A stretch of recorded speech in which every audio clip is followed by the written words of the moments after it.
ஜோலார்பேட்டை ரயில் நிலையத்தில் ஓடும் ரயிலில் ஏற முயன்று நடைமேடைக்கும் ரயிலுக்கும் இடையில் சிக்கிய நபரை பாதுகாப்பு படை காவலர் துரிதமாக செயல்பட்டு மீட்ட வீடியோ காட்சிகள் சமூக வலைதளங்களில் வெளியாகி பரபரப்பை ஏற்படுத்தியுள்ளது.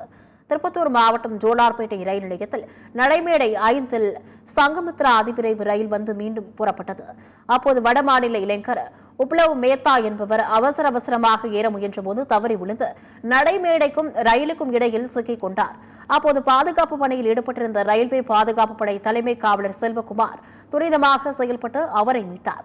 பின்னர் அங்கிருந்த பயணிகளின் உதவியுடன் திருப்பத்தூர் அரசு மருத்துவமனைக்கு அனுப்பி வைக்கப்பட்டது. இது சம்பந்தமான வீடியோ காட்சிகள் சமூக வலைதளங்களில் வெளியாகி பரபரப்பை ஏற்படுத்தியுள்ளது.